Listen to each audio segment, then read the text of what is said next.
Okay, so welcome to Dental CE Academy, and our course this evening is Human Trafficking, Role of the Dental Clinician. We're recording this February the 26th, 2024. If you are listening to the recording on another date, your instructions will be a little different. I'll review those as well. For those of you attending live this evening, be sure that you have the handout and the CE credit instructions. You can access those by checking your email, also tapping on the red banner at the top of the screen, or the instructions in the chat area. For those of you attending virtually at a later date, please scroll below the video player here. You'll see the instructions section. Number 2 is the handout, and number 3 is the CE quiz. All right, it is not emailed to you if you're watching the recording later. You'll access it directly from the website. I'm Dr. KRoling. I'm a public health dentist here in Phoenix, Arizona. I'm also the Chief Education Officer here at Dental CE Academy. I'll be talking to you about my own personal experiences. And towards the end of my presentation, we have a guest appearance from Mr. Art McOmber, who is a former FBI special agent. I'm really excited and a little bit intimidated, I might have to add. He'll be talking to you about a few stories that he encountered during his career with the FBI. Any questions about how to obtain your handout or CE credit instructions?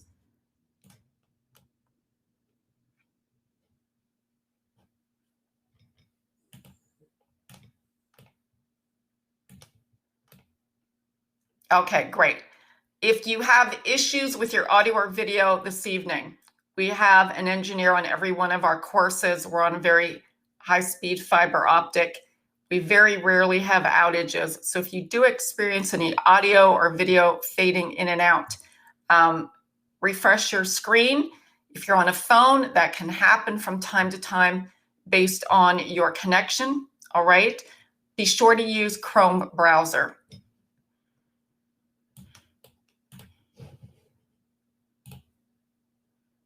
I do want to thank the Fortune Law Firm for their educational support of this program. And following my presentation this evening, we'll have Mr. Art McOmber back to talk about the Fortune Law Firm, how to protect your assets, wealth management, all sorts of things. Be sure to stay on for that time. It's valuable, valuable information. And I have attended their webinars.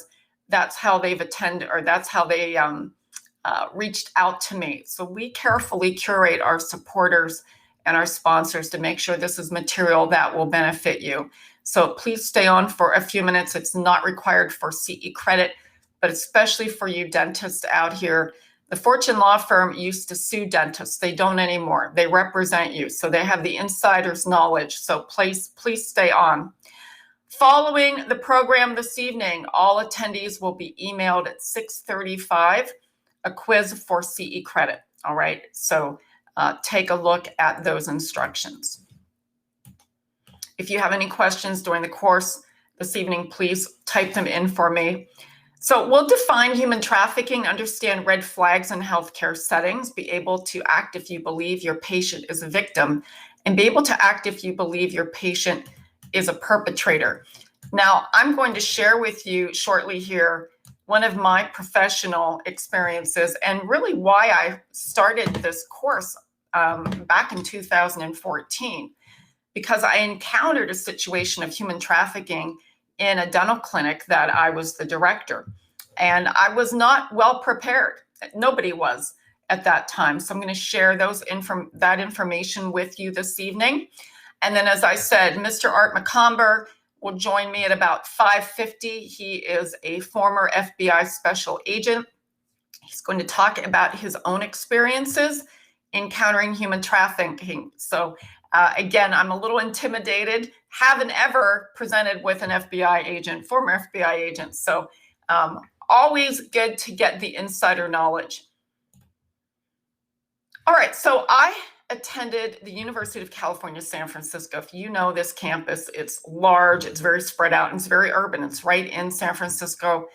Beautiful view of the Bay and Golden Gate Park. and was never educated about human trafficking, although it was 30 years ago, but it existed at the time. It just wasn't something we had our radar on. And to my knowledge, never encountered it in the clinic, but now I know that I probably could have and would not have been aware of it. And I've had really the fortunate occupation to, and opportunities, I should say, to practice in some very beautiful and remote settings. And this is one, if you are familiar with Northern California, this is the Feather River Canyon in Plumas County. And I lived on 90 acres in the middle of nowhere in a cabin, beautiful cabin, and treated patients in public health clinics and native health services. And that was about 20 years ago, and it's famous for its trains. So a lot of train spotters go up here. Unfortunately, if you're familiar with the Dixie Fire a couple years ago, the Dixie Fire burned a lot of this area. But it's a beautiful drive. And again, in that area, you have a condo up there, Marilyn. Okay, cool. Yeah, so to my knowledge, working with 3 different public health departments there and native health services, I did not encounter human trafficking. But again, I wasn't trained to realize the signs, right?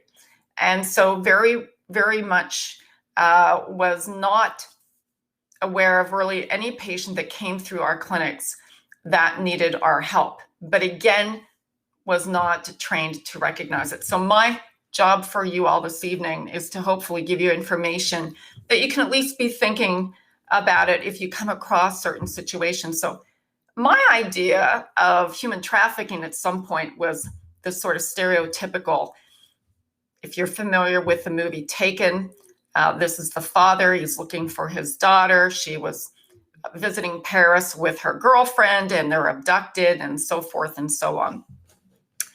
And so that was really my idea of what human trafficking was. And then as I experienced a situation with a dental clinic that I was the director of, I began to research this more and take more classes. I'm going to share a little bit of information with you. Now, this is a quick video that we're going to watch.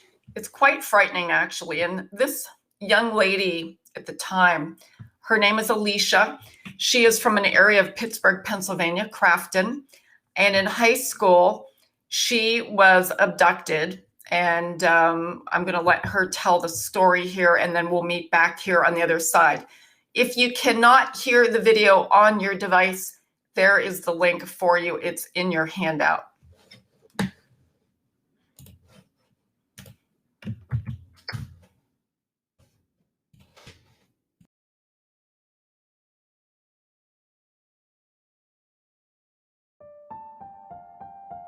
When I speak to kids,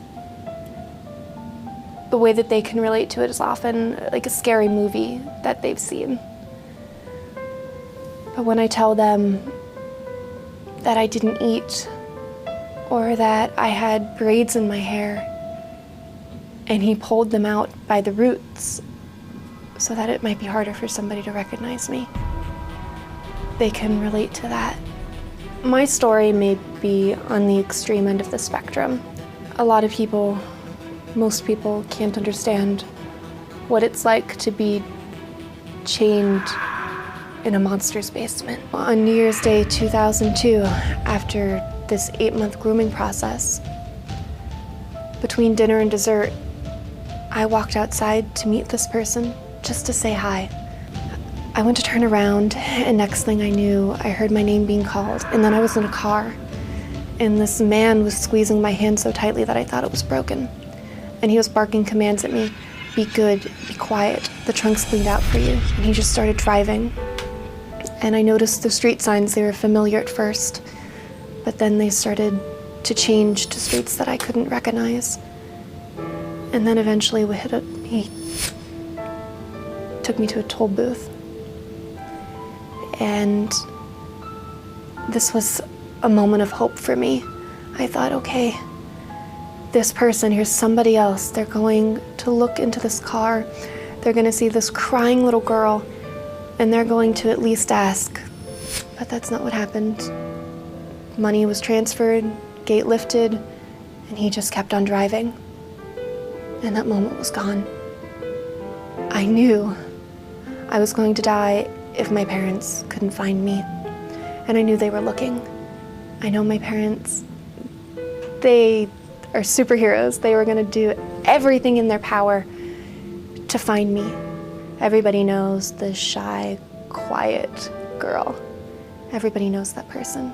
Since I was so shy, being online gave me the ability to speak up a little bit more.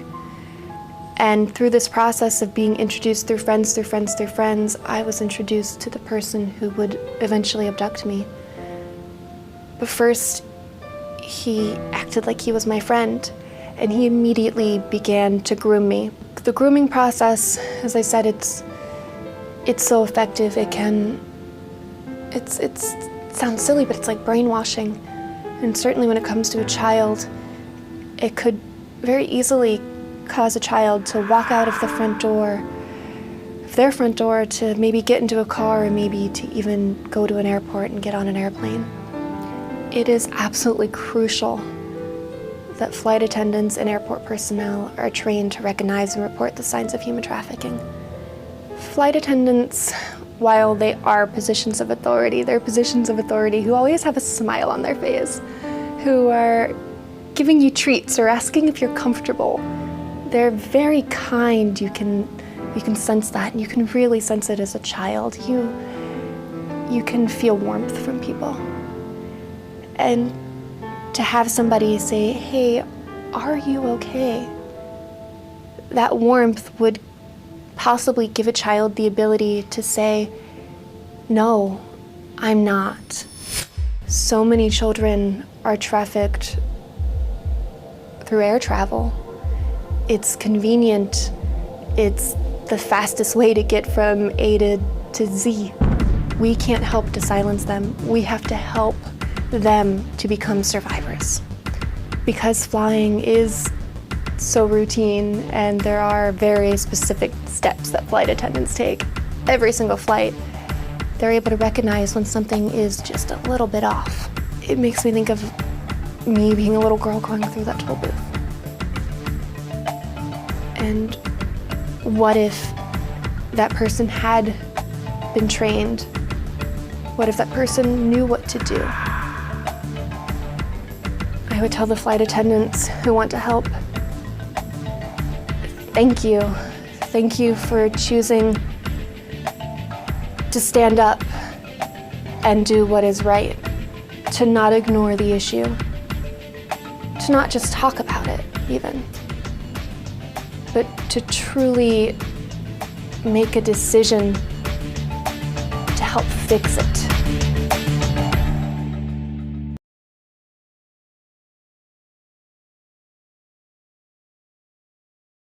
Okay, so the backstory about Alicia, and again, if you just joined us, tap on that red banner at the top of the screen to get your handout. Alicia was from Crafton, Pittsburgh, Pennsylvania. That's my hometown. She actually went to high school there at the same time that my niece attended. And her captor was from Virginia, I believe. Had a daughter her age, by the way. It was over the Christmas break. And after he returned his daughter to the mother, drove to Virginia and abducted Alicia, took her back to Virginia, sold tickets on the dark web while he tortured and raped her. And the FBI was tipped off by a pedophile that happened to be watching the torture. And because there was a reward, apparently, this is my understanding from what I read. And so the FBI was able to locate her from his computer. And that's how she was rescued. All right. U.S. prosecutors, add sex trafficking charges to Ghislaine Maxwell. Of course, she is in prison right now. And Jeffrey Epstein, things didn't work out too well for Jeffrey Epstein either. But this case really has magnified human trafficking, especially sex trafficking, which overshadows other types of trafficking that we'll be talking about this evening. Another one here, owners of Rainbow Bright Daycare and Senior Centers along the peninsula and up San Francisco charged with human trafficking and employee violations. Now, I raised my children in San Francisco while I was attending dental school, and they all went to childcare and soccer and so forth in Daly City. So this one really hit home for me. A Bay Area family of 4 faced 59 counts of human trafficking, rape, labor abuse, charged with running a human trafficking ring out of a daycare center in Daly City, California, and 2 residential senior care facilities that they owned and operated across the peninsula. And if you saw these folks in your local grocery store or you were dropping them off at daycare, would you expect that they were running a human trafficking ring? Probably not. So it tells you that human trafficking can be across all occupations, as we'll see, all settings, and right under your nose. So I'm going to give you a scenario, and I would really appreciate your response. You are the dental director of a dental hygiene program, and you have a student that enters your office and informs you that they refuse to see a patient that afternoon because the patient has been a problem in the clinic. He has been using his iPhone to photograph and video the female students. He has also shared a photo of a child that he claims he will be marrying and that he has gone overseas to meet her, to meet the parents, and he's going back over there to bring her back and marry her here in the US. She's refusing to see the patient. What is your next move? What should you do, if anything? Go ahead and type into the chat area.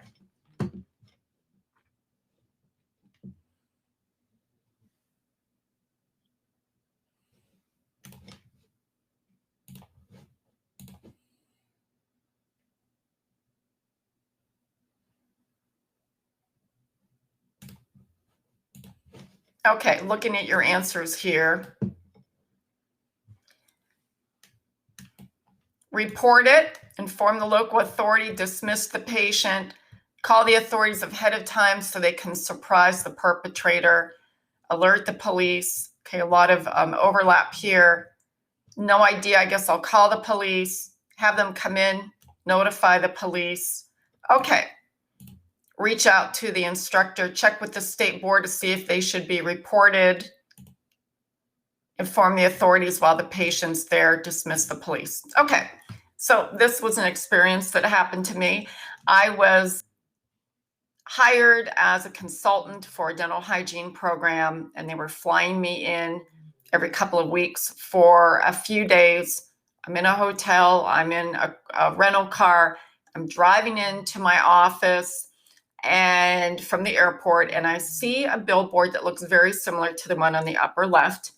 And I remember when I first saw that billboard driving into this school early on in my position there, asking myself, is human trafficking this much of a problem that it's a billboard? And this was back, 2015-ish. And I arrived to the school and promptly forgot about the billboard. And that afternoon, the student came in, advised me what was going on, advised me that her instructors were notified, and the instructors made the decision to keep him in the practice or the clinic, as you will, because he would show up for appointments, and it's hard to get good hygiene patients. He'd show up for boards if needed and so forth. And they didn't report it to CPS or the authorities. And when I talked to them about that and they verified, yes, he had a photo, yes, this was most definitely a child. And they explained to me that the reason why they didn't report it was that the child lived overseas. So they didn't have the authority, or they weren't required legally to report it as mandated reporters, which was incorrect. And there's a lot of confusion around reporting. And if you haven't had a course yet, I teach a course on child abuse and neglect and mandated reporter, and it's at no charge on our website. And we'll see there's overlap here, definitely with child abuse and neglect. So anyways, I had to report it, and I explained to them that they needed to report it as well. We set up a conference room, basically a sting. We had a male instructor treat him and then escort him to a conference room off of the clinic where he was questioned and then taken into custody. As it turned out, he purchased this child off of the internet. And the area that I was in and where the school was in had a very large problem with human trafficking, especially from Asia. So wake up call for me. It's good to keep your eyes and ears open, obviously. But yes, they did. Now, you wouldn't want to dismiss the patient. You'd want to keep them there, right? This is someone who's claiming to be exploiting children. So although the child was overseas, you had the perpetrator sitting in the chair. The perpetrator's telling you what they're planning on doing. And it's not up to us to investigate it and make sure that that's the case. We let the professionals do that. And that's where we get in trouble as dentists and hygienists. We're details people, right? We want to know we're correct. So we leave it up to the professionals. So yeah, so the clinic looked very similar to this, and my office was right off the clinic. And it was a very high stress situation, but I think we handled it very well. All right, so let's talk about what human trafficking is and is not. And again, there are probably another 100 of you that jumped on here. Be sure you have the handout and learn how to get your CE credit by tapping on the red banner at the top of the screen, or you're going to be struggling, or review that purple box we have for you in the chat area. Okay, human trafficking is the business of stealing freedom for profit. And in some cases, traffickers have become experts at tricking, defrauding, physically forcing victims into providing commercial sex, or they will do the same, lie, assault, threaten, manipulate these victims into working under inhumane, illegal, or otherwise unacceptable conditions. And it's a multi-billion-dollar criminal enterprise. It denies freedom to 24.9 million people around the world. And I described to you the stereotypical idea I had in my head of what human trafficking was, the Hollywood style, similar to kidnapping, but in reality, it's much more complicated, and that's the Polaris Project. Let's talk about a few myths here. Myth number one, human trafficking always or often involves kidnapping or otherwise physically forcing someone into a situation. In reality, most traffickers use psychological means into tricking, defrauding, manipulating, threatening victims into providing commercial sex or exploitative labor. Myth number two, all human trafficking involves commercial sex, and certainly commercial sex or sex trafficking gets a lot of press. But human trafficking is the use of force, fraud, coercion to get someone to provide labor or commercial sex. And we'll be looking at some of those situations here. Worldwide, experts believe there are more situations of labor trafficking, actually, but they're sometimes often difficult to detect versus sex trafficking, which gets a lot of press. Now, myth number three, only undocumented foreign nationals get trafficked in the U.S. And the reality is that there are many documented cases of trafficking that involve foreign national survivors who are legally here in the U.S., and they include both survivors of sex and labor trafficking, although I'm unsure that undocumented workers would come forward if they were victims, and we're going to see a situation there. Human trafficking only happens in illegal or underground industries. Human trafficking cases have actually been reported and prosecuted across many industries, as we saw: daycare centers, senior care centers, restaurants, cleaning services, construction, factories, and more.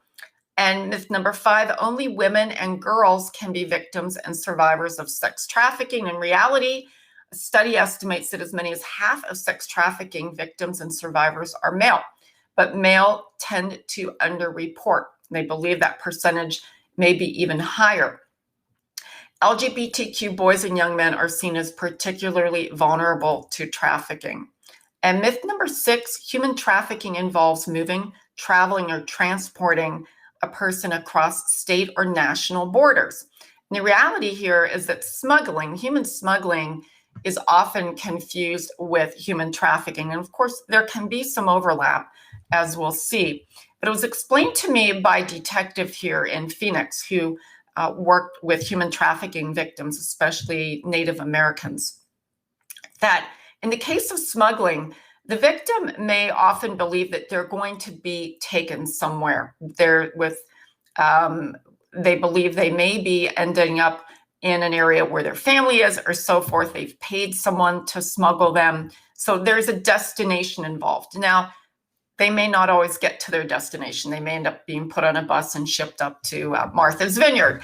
But again, that is the difference. Human trafficking, this is a situation that doesn't even really require any movement at all. They can be trafficked within their church, their school, their work, even their hometowns and their homes. Okay, myth number 7, all commercial sex is human trafficking. The reality here that all commercial sex that involves a minor is legally considered human trafficking, whether they believe they consented to it or not. All right, commercial sex involving an adult is considered trafficking if the person providing the commercial sex did so against their will as a result of force, fraud, or coercion. And myth number 8, if the trafficked person consented to be in their initial situation, then it cannot be human trafficking or against their will because they, quote, knew better.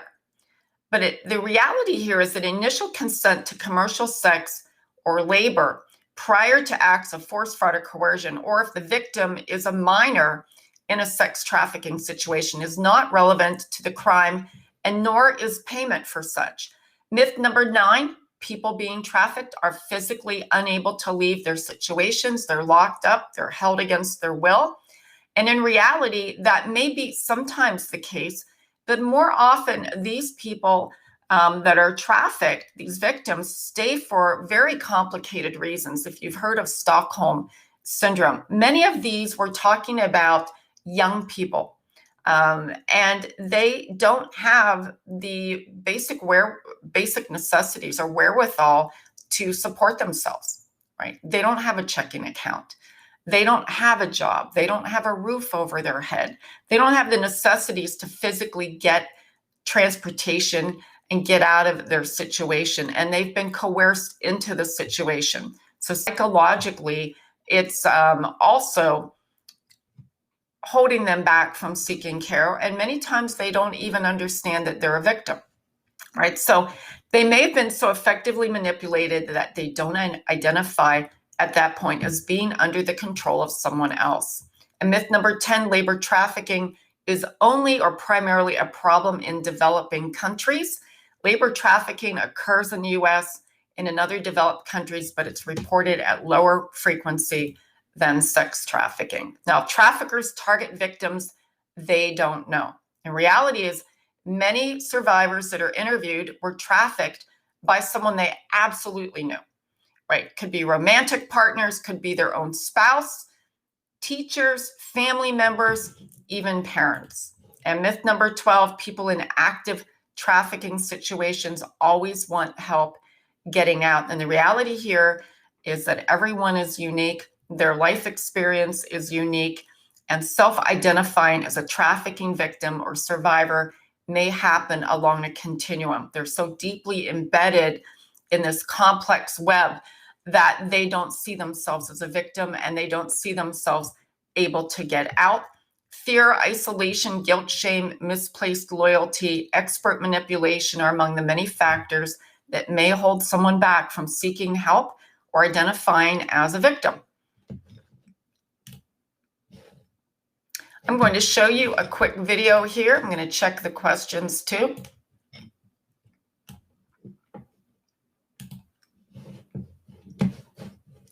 Okay, again, you may not hear this particular video on your device. I showed this video, again, this is another video from the Flight Attendants Association. Why is that important? Because all of us in dentistry, what we do day in and day out is very procedural. We set up tray setups, surgical setups. We have procedures, almost like a flight check. I took flying lessons. We have a flight check, right? Even in our procedures in our dental practice, we're really performing these mini flight checks. We make sure everything is correct and ready to start the procedure.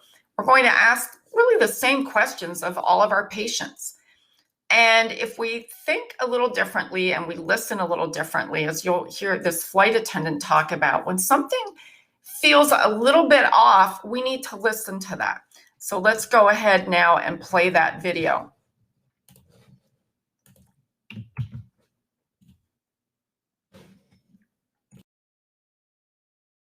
But first, it's something we don't like to think is happening in our community. Kids forced to be sex slaves. But what if human trafficking could be stopped by simply knowing what to look out for? Tonight, 10 News reporter Jonathan Betramala shows you how life-saving training is reaching new heights. Flight attendants make their living flying, but few could be considered angels like Shalia Frederick. But she was for a teenage girl several years ago. Something in the back of my mind says something is not right. He was well dressed. That's what kind of got me, because I'm like, why is he well dressed and she is looking all disheveled and out of sorts, you know? The man wouldn't let the girl talk to Frederick, who was able to put a note in the bathroom for the girl. She wrote on the note that she needed help. The pilots were able to notify police, who made an arrest for human trafficking. I've been a flight attendant for 10 years, and it's like I'm going all the way back to when I was in training. Like, what in the world? I could have seen these, you know, these young girls and young boys and didn't even know. That's something every traveler could say. Look at this bird's eye view of Florida. It shows all of the hot spots for human trafficking. Nowhere hotter than right here in the Tampa Bay area. Already astute observers, flight attendants like Frederick are now routinely being trained in the signs of trafficking, like someone who appears to be being controlled, bruised, or battered, or someone who won't answer questions or make eye contact. If you see something, say something.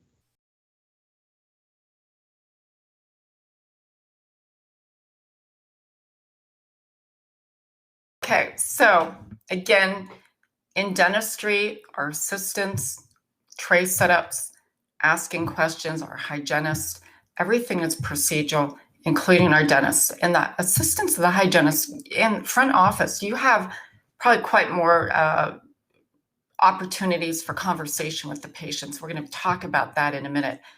But the thing that I always stress is, and I do so in our child abuse course, is that you have to have a plan. If you don't have a plan for what happens if someone comes into your practice being abused, what are you going to do? You're going to run around like chickens with your heads cut off, basically. Everyone's going to be stressed, and it could actually lead to more harm to your patients. So number one, y'all need to take a good class on child abuse and neglect and come up with a plan. Who's going to call the police? Who's going to file the report? What are we going to do if the perpetrator is in the office? That's a high stress situation. Are you going to have them sit out in the reception area? What if they want to stay in the room with the victim, right? These are things that you have to have worked out ahead of time, role play during your meetings, because when everyone is surprised, that is when we make mistakes, and it puts you at risk, this practice safety at risk, and your patients. So we're going to talk about the best place to report trafficking is your local law enforcement. And Rhiannon asked that question. And I'm going to say, and this gets a little bit ahead of, find out who your community partners are before it happens. Call your local police, introduce yourselves. If you're a pediatric practice, let them know who you are. Find out what's going on in the area. Find out what's going on in terms of human trafficking, how you can become involved. If there's a special protocol they believe that they want you to use, find out what it is. But you're always going to start with law enforcement. All right, human trafficking definition, we said the use of force, coercion, and fraud to get someone to do something that they normally wouldn't want to do. Commercial sex, labor trafficking. And it intersects, as we said, with child sexual abuse, and certainly squarely in sexual exploitation of children, commercial sexual exploitation of children. Now, looking at this map, these are routes of domestic sex trafficking in the US, and They really interconnect with a lot of the major airports, right? I'm in Phoenix, Arizona. We have a huge traffic here because we are a huge human trafficking problem here. Native Americans, as we'll see, are at great risk. We have issues with Super Bowl here and big events, and human trafficking can go hand in hand. And by the way, I didn't spell Phoenix there. The map came that way. Why is there a demand for human trafficking? Let's look at the data. Sex trafficking is one of the fastest growing crimes. Victims are commodities. They can be used over and over again. Drugs and guns cannot. They get sold once, and the internet has become a market for this commodity. Sex trafficking has been reported in all states. More than 80% of victims are citizens living here legally. And again, I'm not sure that those who are not living here legally would go to their local police office and report it. But 1 in 6 runaways will likely become a victim of child sex trafficking. Extremely vulnerable, the runaways.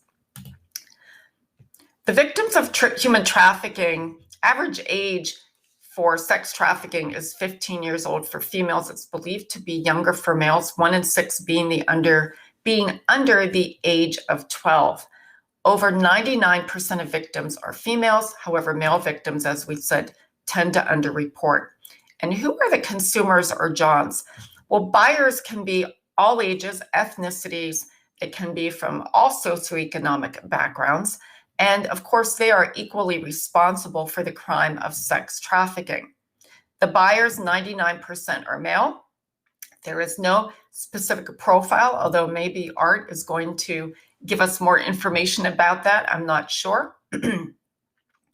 Buyers are known as Johns, tricks, or dates, and they come from all backgrounds, races, ages, workforces. It's not uncommon for them to be married with children. And high-frequency buyers, those that buy on a weekly or monthly basis, generally make over $100,000 annually. And this is the only common denominator we have in the profile of sex buyers. To my knowledge, high-frequency buyers make up 75% of the sex buying market. And how do these traffickers find their victims? The number one place predators find their victims is social media. So those of you with children, I do not envy you trying to raise your children with social media, because it is of quite the vulnerability.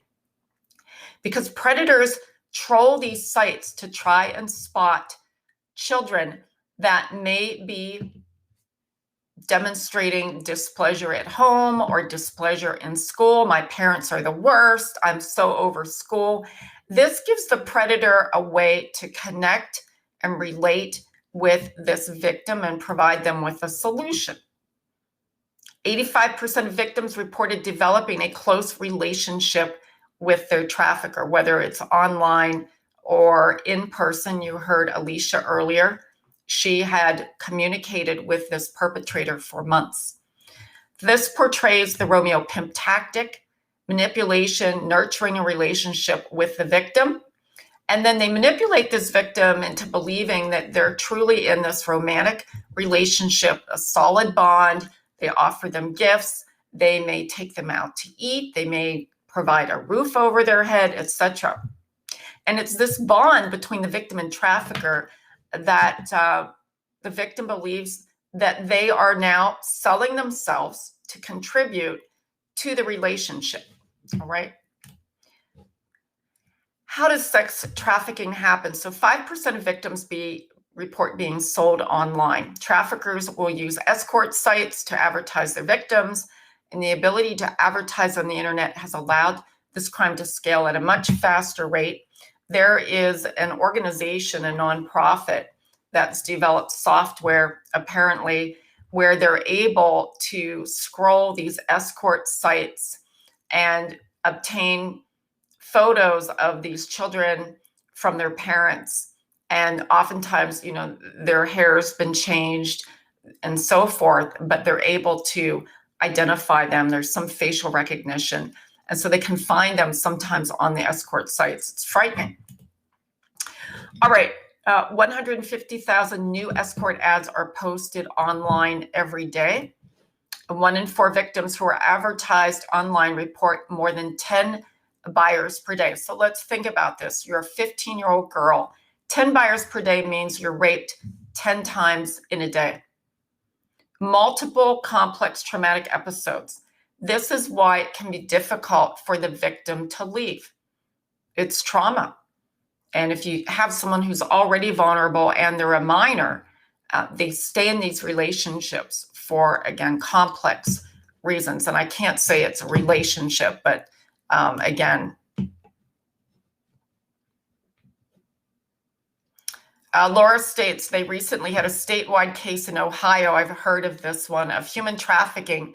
Guilty individuals included airmen from the local Air Force base and an administrator at a local university.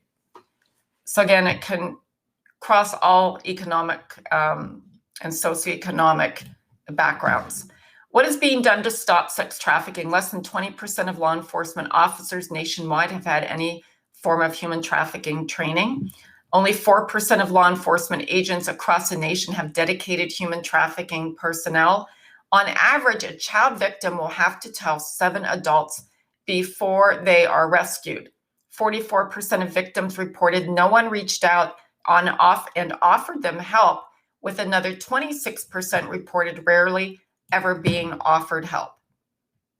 This is a video. It's a long video, and I'm not going to play it, but if you want more information, it's a very good video. It's a documentary.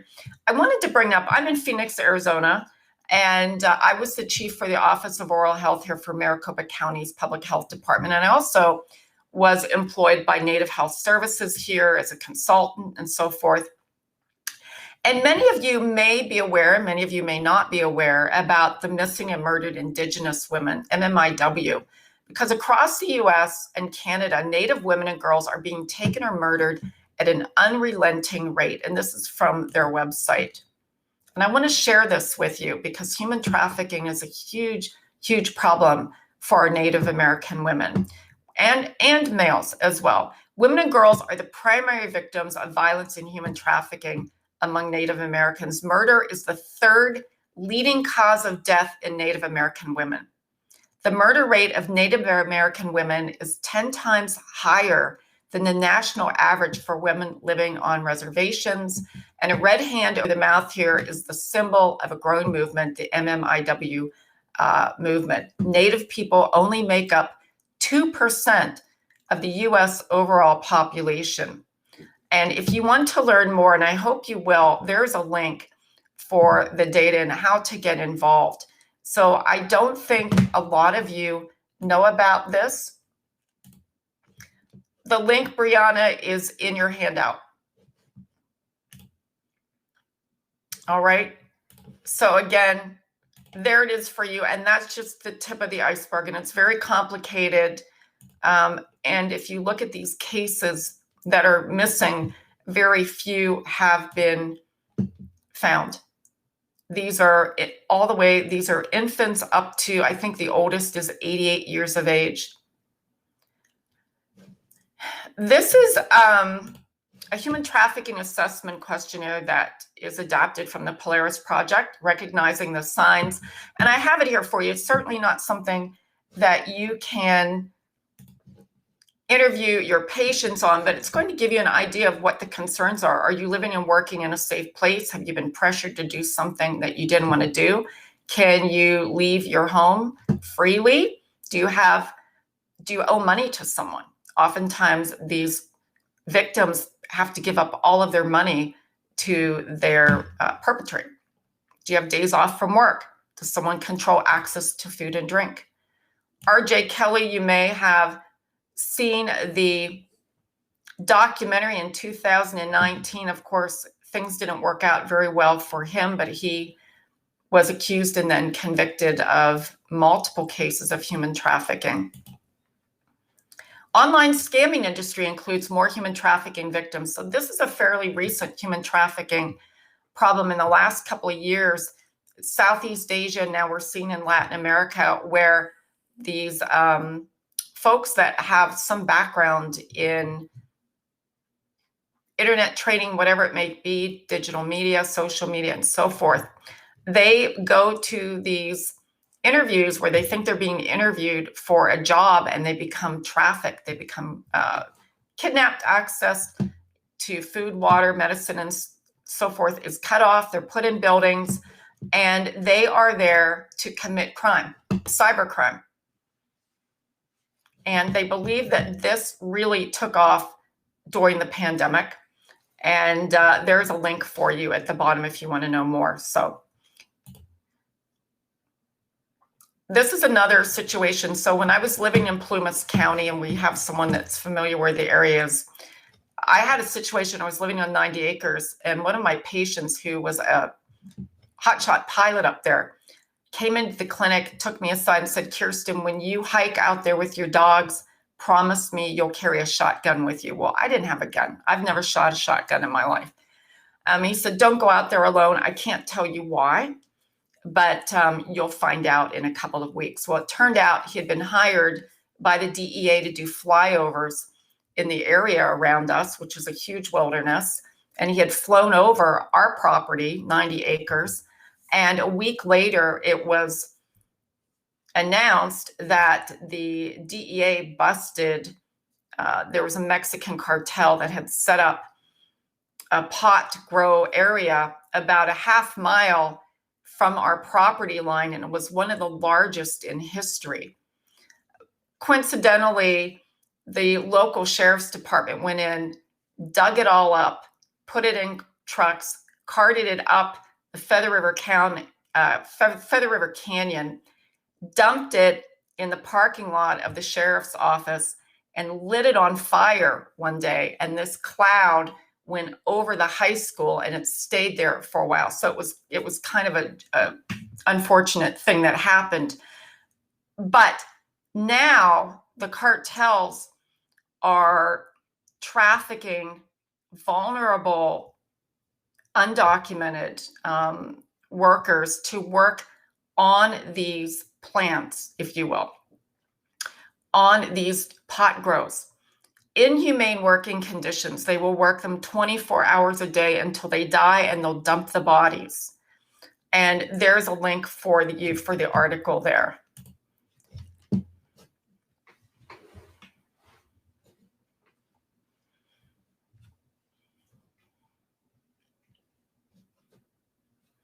All right, cartel-backed pot grows linked to human trafficking, inhumane working conditions, and it's now referred to as blood cannabis. Trinity County borders Plumas County. So there's the information for you. And they, again, traffic them, they kidnap them, and then they're under armed guard scrutiny all day long, and then no food, no water, and basically work them to death, and then throw their bodies in the wilderness. It's a really, really sad situation. All right, what can we do as dental clinicians? This is a big problem, right? Well, what are you going to look for in physical signs? Look at the patient. Oftentimes, they may be in disarray, as the flight attendant said, but the perpetrator may look great, right? Their health and dental care needs may be unmet, signs of poor hygiene, malnourishment, dehydration, fatigue. They may have branding or tattooing, physical or sexual abuse signs, physical restraint, confinement, torture, self-inflicted injuries, chronic medical conditions. Rachel said she lives in Trinity County and her husband doesn't even want her to go to Reading alone. No, it's a bad deal. I used to work in Reading too. The dental clinician's role, psychological signs here: fearful, anxious, depressed, submissive, tense, nervous, paranoid, unusually fearful or anxious behavior, if laws mentioned, law enforcement, signs of substance abuse or addiction. Many of these folks are fed drugs, and they may not have had a drug addiction problem before, or they may have, but they may now. Withdrawn behavior, lack of eye contact, submissive, extreme attachment and loyalty to the third party, extreme startle response. Notable signs, claims that they're just visiting. If you're talking and you're doing your flight check, hey, so where do you go to school? They can't tell you. They may not even know what town they're in. They may not even know what time of the day it is. So if you have a young person like that and you're getting these sort of answers that don't make sense to you, maybe we need to think and listen a little differently. appears to have lost sense of time, has a scripted or inconsistent story. So if you take our class on child abuse and neglect, of course, interviewing the perpetrator versus the child, see if the stories jive, right? You're going to want to take x-rays, no doubt, and you're going to want to maybe take a photo. This is why you need a plan. Where is the perpetrator going to wait? Let them know you have to take radiographs and they need to wait, hopefully in the waiting room, far enough away so they can't hear the conversation, right? That's one way to get them out. Most of the time, they're not going to want to leave and they're going to want to talk on behalf of the victim. Their reported age may seem inaccurate. Again, they may be controlled by a demeaning third party. They cannot speak for themselves, and the treatment is paid for with cash. Don't expect them to admit or give details when you're speaking with them. Be non-judgmental and kind. You may not be able to solve the problem, right? But if they're a minor and you believe they're abused or being abused, it has to be reported. Be flexible, be willing to think outside the box, have realistic expectations, build trust and support, call an advocate. Find out what's happening in your area. Community partners, human trafficking task force, outreach awareness, coordinated community response. Again, introduce yourselves to your law enforcement and let them know you are a dentist locally in town. You want to know more. I had the opportunity to volunteer for a rescue where they were rescuing young girls from human trafficking, providing healthcare, oral healthcare as well. And it was a very remote location, trying to help them so they could assimilate back into society. So there's definitely a need for volunteers. Stacy states here in her county located in Indiana, they have a place called Susie's Place. It allows underage victims to tell their story one time. Interesting. I'm going to share it with you all so you can read that. Thank you, Stacy, for sharing that with us.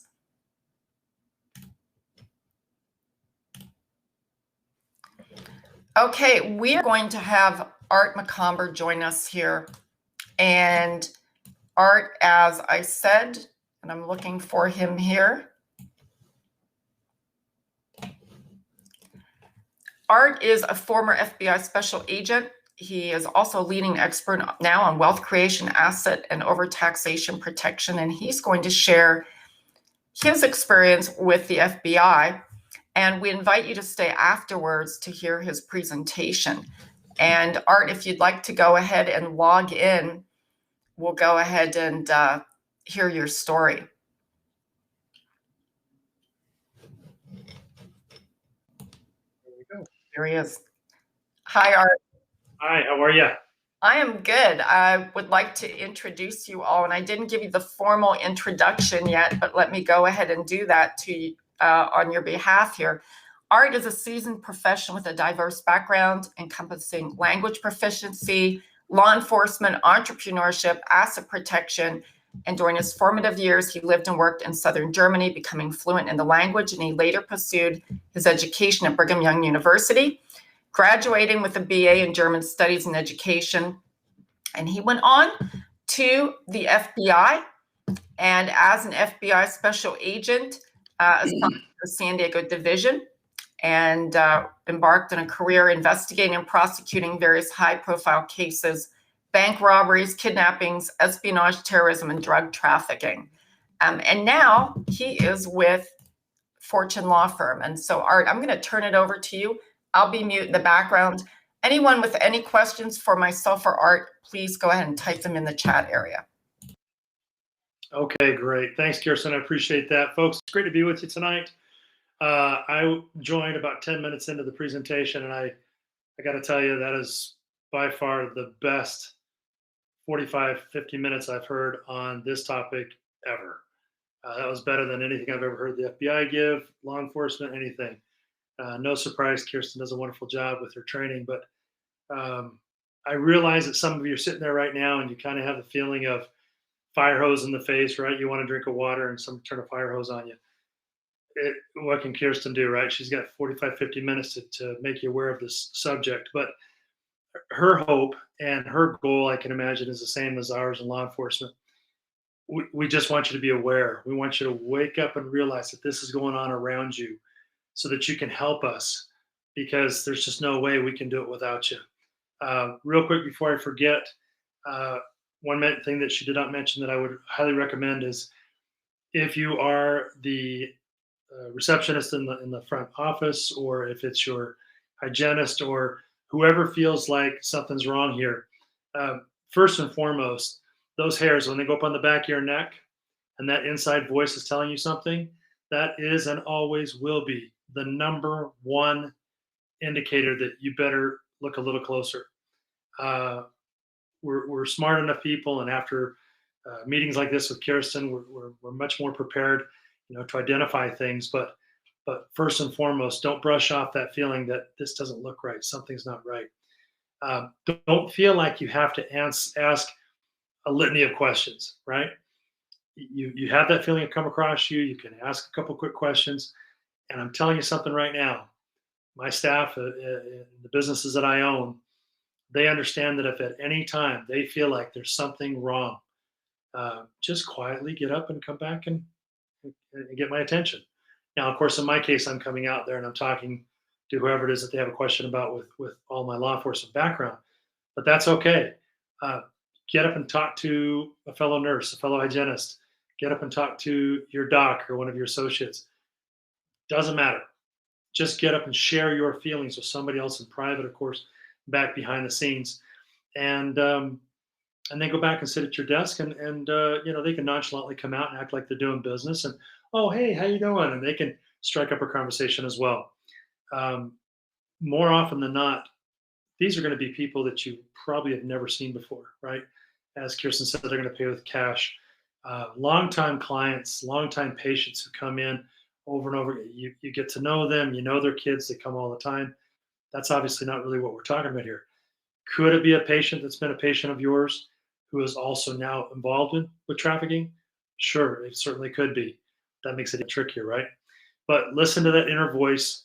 And one thing I also want to mention, make sure you train your staff that if something like this is going on, or if you're worried that there is, so much to the point where you have called 911, don't worry about memorizing a special number. You call 911 back in the back office, they'll know exactly what to do, and they'll know exactly who to send out to you. Okay? And that responding officer is going to know exactly what the problem is, and they're going to come prepared to handle the situation properly, more than likely, 99% of the time. Once you've called 911, then you need to quickly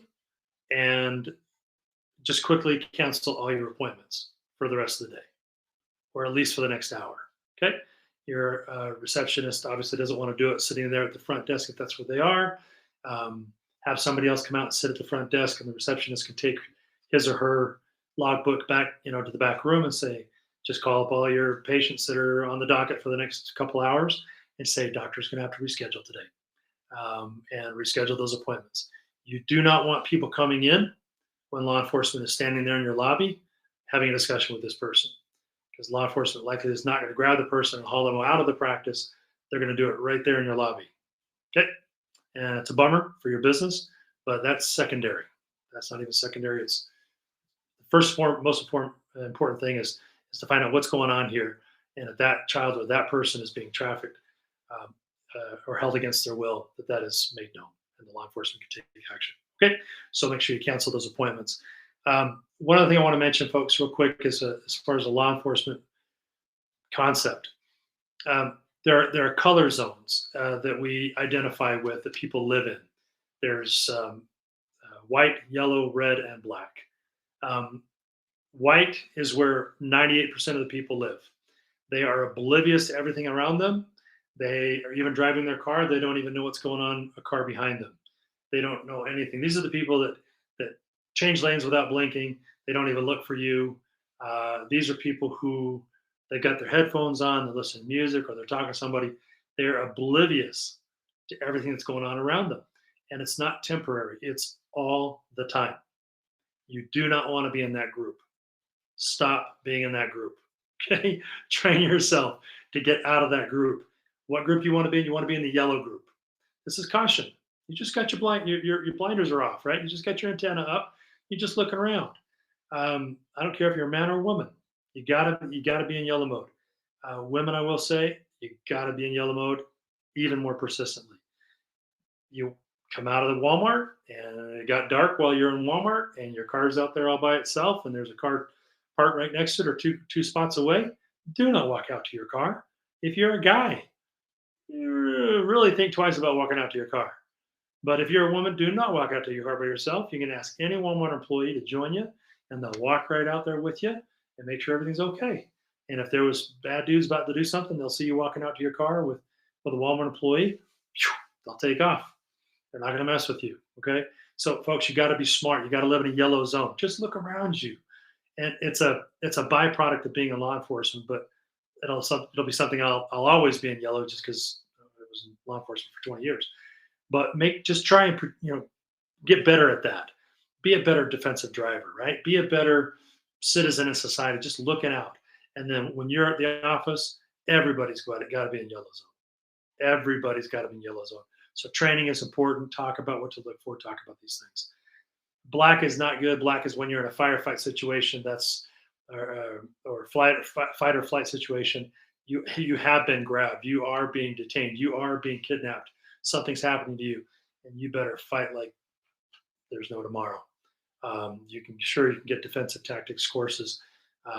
Martial arts is fine. I'll be honest with you though, most martial arts teach you martial arts, which is great, but you better make sure that you know how to immediately defend yourself. Can of mace, keys in your knuckles, your fingers, all these things. They can teach you those courses, but it's your life, and if you're grabbed, you've got about 30 seconds to scream as loud as you can and to fight as hard as you can to get away. Red is not a zone you ever want to be in. That's where you completely shut down. You're in the fetal position. Soldiers, it happens. The fighting's going on around them. The bombs are going off, whatever's happening, and they just shut down. You are more dangerous in law enforcement if you get into that position. You're more dangerous to your team, to your fellow colleagues than you were if you ran away because you're doing nothing. And so red is not good. And red happens when people become overly stressed or over the top fear just cripples them and they just get into the fetal position. So we want to be in yellow zone, folks. You want to look out all around you, see what's going on. Don't hesitate to say something. See something, say something, right? Don't try to, oh, well, they're probably this or they're probably that. It doesn't hurt. Listen, if somebody came up to me, if law enforcement came up to me and I'm with my grandson, and they say, sir, we had a situation, or a phone call came in, you're at the park by yourself with this young boy. We just want to make sure that this, who is this child? I will sit there for hours and answer the questions. I have no problem with that. Why? Because it's my grandson. And I would appreciate that somebody was worried and they called law enforcement. Since they're going to find out this is my grandson, nothing's going to happen. It might be an hour or so, or 2 or 3 of my life. That's okay, right? Law-abiding people are not going to have a problem with that. The person who's going to have a problem is the person who's a criminal, and he or she is going to light up like a Christmas tree. They're going to try to run. They're going to try to argue their way out of it. Those are all signs for law enforcement. They know within seconds that law enforcement officer likely is going to know this is not right. There's a problem here. We're going to detain this individual until we can figure out what's going on. So those are just some of the quick things that came to my mind. I will say one more thing. This is coming from law enforcement. The punishments for the crimes are not adequate. Across this country, different states have different seriousness of punishments, but across the country, the punishments are not severe enough. Criminals actually look at their criminal enterprise, whether it's drug trafficking, sex trafficking, whatever it is, and they actually factor in being caught and sent to jail. And if the time in jail is something that they're willing to accept for the amount of reward or money that they can get for running that enterprise, they don't care. They'll just do it. And we saw that all the time, of course, with drug traffickers, right? It's the same with sex traffickers. If they know they're likely going to get out in five or less years for good behavior or whatever, that's nothing to them. That's worth it.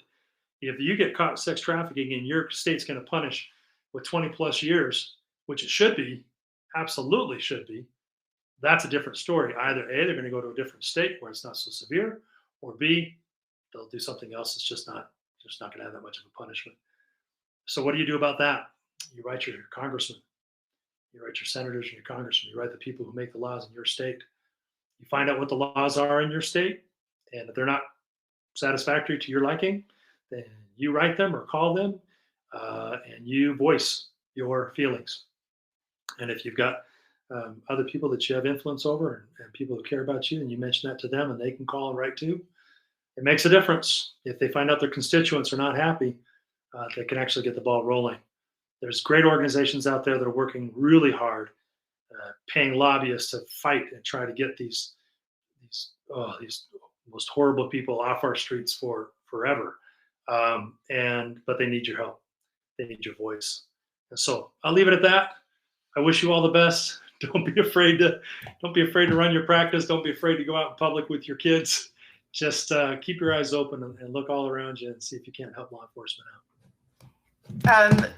Art, there's a couple questions here. There's someone asking, John here, is there still an award for catching DB Cooper? He may have become a buyer. Yeah, I think there is still an award for him. I think he's probably dead in whatever water he landed in out there. It's very easy to die and not catch your body, but I know there's a lot of people out there that feel strongly that he's still living and still out doing his thing. But yeah, I think there's still a reward for him. Yeah. I didn't have enough time in the presentation, but I'm just going to give a 30-second. You brought up the yellow zone. I want to tell, especially the women out here, I found myself in the yellow zone once and almost got kidnapped out of a Nordstrom. I went for a coat sale, was not paying attention, and a guy followed me in and out of the parking lot and came up and tried to grab me by the elbow. And I screamed like crazy. And he knew the surroundings, and he knew that the security in there was going to be some guy that's going to run down with, maybe a can of mace. And after I screamed, he just sauntered out the door, didn't even run, right? He was that brazen. But they caught the whole thing on video, and I felt like such an idiot because you could see me driving into the parking lot. You could see me on my cell phone. You could see me concentrating on buying that coat that was at the annual sale at Nordstrom's. And then you could see the guy follow me in, and he was in a Wyoming, he was in a Volvo station wagon, beat up with old Wyoming plates that, and he was wearing a beautiful cashmere coat. He was trying to fit in, but he didn't fit in, and of course they didn't get him. But yeah, so you ladies out there and you men, look around you, don't do what I did. Now I'm a different person, but yes, be aware of your surroundings. And that was. Out of your car, look around, just take a quick look around, who's parked next to you. As you're walking in, take a look over your shoulder, just make sure nobody's. Listen, I know most of you are sitting there going, I'm not going to remember to do all that. Well, you won't remember if you just say that. You'll remember if you think about what Kirsten taught you today. And you just start just get good at it. Train yourself, right? You don't got to go to Quantico, Virginia for 4 months of training like I had to. Just this training today was great. And then just start working on training. And if you own that practice, docs or whoever owns the practice, you make sure a couple times a year, just have some training, right? Have everybody come in early. Don't plan any appointments for the first hour or so. Go over everything. Have somebody come in and role play. Role play is great. Role play is great. Yes, and we talk about that in the child abuse class. Use your meetings and have a scenario. Make up a scenario and role play it, because when you're not prepared, that's when things go a shambles, and you could actually put yourselves at risk. So definitely role play. Art, I am going to turn it over now to your presentation. So let me go ahead and bring it up. And everyone, we are going to have Art speak to you now about the Fortune Law Firm. And let me go ahead and bring up his presentation here. And I hope you'll stay on and learn more. And again, I carefully curate our sponsors and our supporters because I know it's information that's going to help you in your practice. It's information you can take back tomorrow. And I had the opportunity to hear the Fortune Law Firm speak a couple of years ago with some colleagues of mine, and it was the best information that I ever received. So I'm going to turn it over to you now, Art. Thank you for being here. You bet. Thanks, folks. And I know it's kind of a hard transition to go from that really difficult subject to talking about this next subject. I just got a notification. My computer's not plugged in. I'm going to plug it in real quick. But we talked about victims, right? We talked about victims of sex trafficking and such here a minute ago. Well, we're going to talk for just a little bit. And I'm going to go really quick here. I'm not going to keep you too long. 20, 25 minutes, right? We'll get you back to your life. But I want to talk about you folks becoming victims, and not a sex trafficking or that topic, but becoming victims of very aggressive people out there that are trying to take everything from you and trying to hurt you. And that's what we specialize in. So that's what we're going to talk about today. So if I click that button, there we go. That is good. This fortress right here is called the Hohenzollern Fortress. It's in southern Germany. I lived not far from here when I was 19, 20 years old. And I used to love to visit this fortress because it's beautiful, for one. But as you can see, folks, it sits on top of this mountain. I mean, it's way up there. It's the only thing at the top of the mountain. And back in the day when it was occupied about 300 years ago, there were no trees here, right? There was not a blade of grass on this mountain. They planted the trees in the last 100 years to make it look pretty so they get, more picturesque photos like this. But back in the day, there were no trees because, of course, they built it on top of the mountain for one reason. They wanted to be able to see any attackers in 360 degrees from anywhere from afar off, right? And then they would defend the fortress. If you somehow got up on top of that mountain without being detected or fired upon, then you'd have to get over that 30-foot tall stone wall, and there'd be sort of marksmen up there shooting at you, bowmen shooting at you. And then if you got over the wall somehow, you'd be faced with this big wooden iron gate slammed shut. Because this fortress was so fortified, nobody ever penetrated it. Nobody was ever able to get past its protections. And so the Hohenzollern family that lived there was never in danger. And I share this with you, of course, as a metaphor, because that's what we do at the Fortune Law Firm. We build fortresses of protection for our dentists and our business owners and our doctors. And so with that having been said, I want to introduce ourselves just a little bit to you real quick. You know my background with the FBI, so we won't have to mention anything about that. But our law firm, we actually, once we used to sue you. In fact, we started out suing you. And for about 12 years, Zach Perry, the owner of the Fortune Law Firm and our lead attorney, he was very prolific at suing doctors and nurses, anybody with a license. He never lost a case. And he said over half the time that the judgments would be awarded, the judgments would far exceed what your insurance company would cover. And when that happens, of course, you've got to pay the rest. And so he really was the bad guy. And what happened about 5 years ago, Zach, well, he kind of hit a wall and he was just done with it. He was sick and tired of suing doctors and nurses. He was tired of the constant battling in court, battling his own clients, battling doctors, battling judges, juries. And so he actually, went to his wife, Amber, and he had a chat with her and said, Amber, I just feel like I'm done doing this. She goes, well, what do you want to do? And he goes, I don't know. I just know I'm done with this. And she thought about it. She goes, Zach, you come home all the time and you tell me about the cases that you're involved in and how you always talk about how ignorant the doctor or the nurse was, the hygienist or whatever it was, to the legal process, and how ignorant they were about protecting their assets, and how basically they're like big fat sheep in a meadow, and it's just too easy for the wolves, the trial lawyers of our society, to just pounce on them. And he goes, yeah, I remember talking about that. It's true. And she says, well, why don't you be the guy to protect them? Why don't you be the guy to protect? You know all the tricks of trial lawyers. You came up with most of them. You know what it would take to actually protect these people from what you used to be. Why don't you be the one that protects them? And he thought about that and he says, you know what? That's a brilliant idea. He looked around the country and didn't see anybody, any law firm doing anything like that. And so for the last 5+ years, that's what we have been doing. And so we used to protect you and sue you. Now we protect you. And Zach always says, who better to protect you than the law firm that was the best at suing you? So this is our background. We're very good at what we do. We're more passionate today about protecting you than we ever were about suing you in the past. Okay, so that's enough about us. Let's talk about you and the threats against you. 4 basic threats against your income, your assets, your license, and your estate. Let's talk about them. Number 1 threat. Talk about your income. And in the form of overtaxation, right? Overpaying your taxes.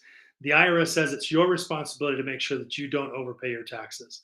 And I know I can't hear you out there, but if I could, I would hear a wave of laughter just crossing across the country, because what a joke, right? There's 6,800 pages of tax law, and it's written in Sanskrit. It's not English. I mean, it doesn't look like English. You can't read it. You can't understand it. Why do they write it that way? Why don't they just write it in regular? Well, because they don't want you to understand it, probably, or they want to make sure you have to hire a lawyer to answer or to read it for you. Um, Listen, I don't mind paying my taxes. You don't mind paying taxes. I know that taxes take care of, not hospitals, but schools and law enforcement, and heck, for my whole career, they paid me as an FBI agent, right? It's not that I mind paying taxes. I just don't want to overpay. I don't want to leave a big tip, right, to the IRS. And I know I can't ask this question and get your response, but if I could ask you how many of you feel like you're overpaying your taxes, probably every hand would go up. And it's very frustrating. And then the second question is I'd ask, well, how many of you have a CPA? And all your hands will go up again. And so I got to make sure you understand it is not your CPA's job to make sure you do not overpay your taxes. They would not know how to do that even if you asked them to. It's just not their job description. Their job truly is to take your income information, file your taxes, and send them off to the IRS. So who does that kind of work? Who makes sure that you don't overpay your taxes? Well, they're actually called tax strategists. A tax strategist is a CPA on steroids, right? These are men and women who know all 6,800 pages of tax law, and they know how to identify the different tax strategies that you should be using to make sure you don't overpay your taxes. And then use them. They're taxes. They're IRS tax. The IRS created them for you to use, right? That's why they created them. So that's the most important thing I want you to understand, is that you've got to have somebody who really knows what they're doing. And so, interestingly, the slide deck is coming up with everything on the screen. So there's a couple of things that aren't visible now, but that's okay. Mr. Warren Buffett's on the screen right here, and he made a famous quote. He said, years ago, he said, I made over $1 billion this year, and I paid less percentage in taxes than my secretary. Well, how does he do that? Well, it's not because Warren Buffett is a genius when it comes to tax law. It's because he has tax strategists, and they help him make sure he doesn't overpay his taxes. And they create for him what's called a personal tax savings plan. Well, we thought, well, you know what? Our clients are not billionaires, typically. They're not Warren Buffetts of the world. They don't have hundreds of thousands of dollars to hire tax strategists, was typically the case. And so we decided, well, let's have a tax strategist work with our clients and create for them a personal tax savings plan, something that shows all the tax laws that they should be using and why. And so that's one of the key things we do for our clients. One such tax law I always like to bring up, just because it's kind of fun, is U.S. Tax Law 280 AG. It's also called the Augusta Law. This tax law has been on the books for years, folks. Basically simply says that if you're going to have board meetings, training, and corporate event meetings, you can actually have those in your home. And you can charge your business to rent your home for the purpose of those meetings. And it might sound a little odd to you, but think about it. If you don't have those meetings at your house, where are you going to have them? Well, you'd have to go down to the local Holiday Inn or Doubletree Hotel and rent a room and have your meetings there. Well, you can do that. You certainly can, but most people just have them at their home. So the government says, well, if you decide to have them at your home, instead of paying Doubletree or Holiday Inn, you can go ahead and have your business pay you to rent your home for those purposes. You can use this law a total of 14 times a year, not per business, but in totem, right? 14 times a year. And when your business pays you to rent your home for board meeting, training, corporate events, that money the business pays you is tax-free per the tax law, which is great. Anytime I can take money from my business account, put it in my personal account, and not have to pay taxes, great thing. Not only that, but of course it's a tax write-off for your business because it's an expense. And so this is a terrific tax law. Most folks have never heard about it. It's been, like I said, it's been on the books for decades. And if there's any tax law I can tell you right now that is never going to go away, it's this one. And why do you think? Because all the legislators and people who write our laws in this country, they all use this because they all have businesses and they all use this tax law. And so it's definitely not going anywhere. We'd like to show it to you, explain it to you in more detail, and you'll have a chance to be able to talk with Dustin. He's our tax strategist, and he'll walk you through your tax savings plan and make sure you understand it completely. So that's a great thing. And then you can take that back to your CPA team, and if they're excited to help you with that, great. If they push back and say, we're not going to do any of those things, we don't do that, we just file your information, you can come back to Dustin. He can actually help you if you want to have Dustin do your taxes from then going forward. You can do that too. Okay, great. So protecting you against overtaxation, critical. The next thing we're going to talk about is protecting you against losing your assets in lawsuits. The U.S. makes up 5% of the world population, but we have over 94% of lawsuits worldwide take place right here in the US. That is horrible. We are the world leader of lawsuits. Why is it so high? Well, probably it's got more money than any other country. We got more lawyers than any other country. And that's not good. And that's especially not good for you folks because you have an 85% chance of being sued at least once for malpractice or non-malpractice, so we call life-related reasons. You bump into somebody in a parking lot. While you're exchanging information, they find out that you're a doctor or your spouse is a doctor. Man, I tell you, they're going to hire a trial lawyer. They're going to sue you. And you're thinking, well, wait a minute, isn't that an insurance thing? The insurance companies will take care of it. They don't have to take the insurance company money. They can forego the insurance company money and they can sue you directly. And all of a sudden, that person you bumped into at 5 miles an hour walks into court with their neck in a brace and their back and they're all stiff. Sorry, folks, it's going to happen. Been there, seen it 1,000 times. So we are the world leader. And another reason why you are so targeted so often as professionals, medical and dental professionals, is for one, you physically touch the public. That's what you do every day. Whenever you touch the public for an occupation, it takes your liability out the roof. Of course, law enforcement, we get sued a lot as well. Same reason, we touch the public. And then the other reason is deep pockets. People think, oh, you're a doctor, you own a dental practice, you must be rich. I want to get it. I want to get some of that money. So these are all things that are working against you. You know all these things already. I don't have to convince you, hopefully, that you're a big target for lawsuit. The key, though, is to make sure, I forgot to mention vicarious liability. This is where you can get sued for the actions of others, your staff, your family members, whatever. It's just not good. Bottom line, the key is to make sure that nobody's going to want to sue you because there will not be a reward for them to do so.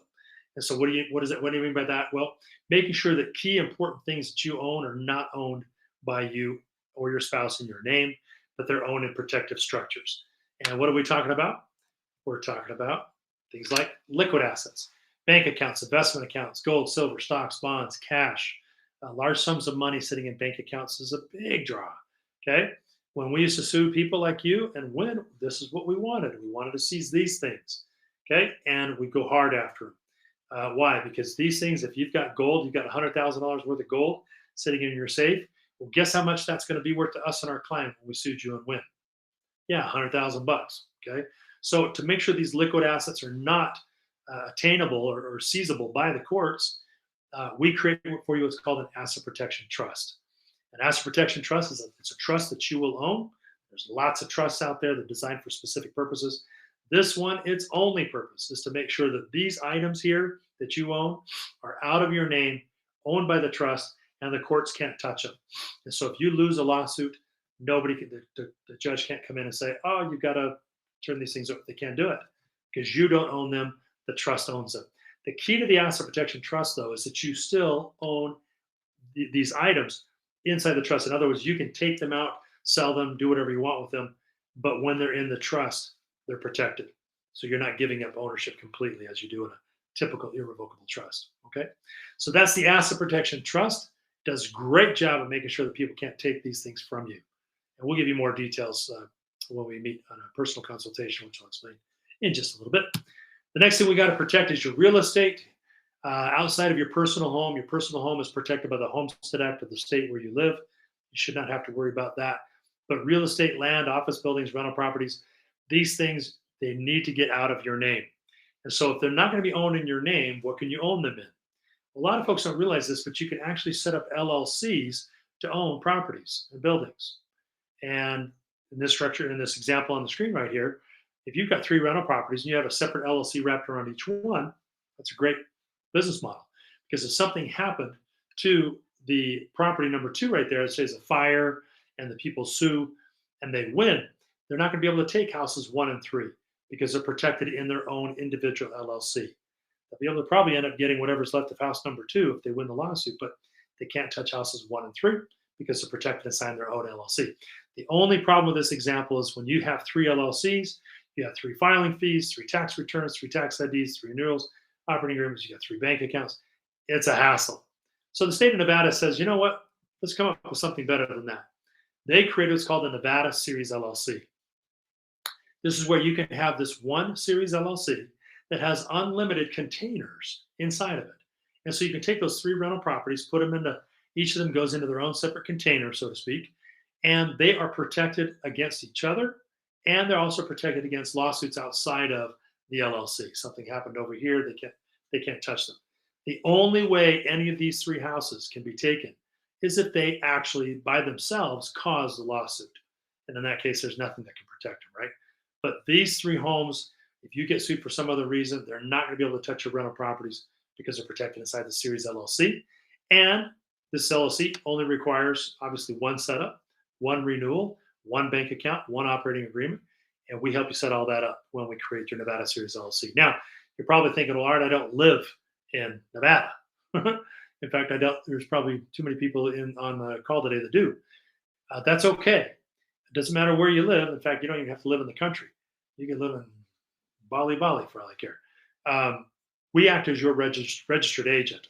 That allows you to have your Nevada Series LLC because we're in Nevada. We're just outside, about 30 minutes south of Las Vegas is where our law firm is located. So we can act as your registered agent.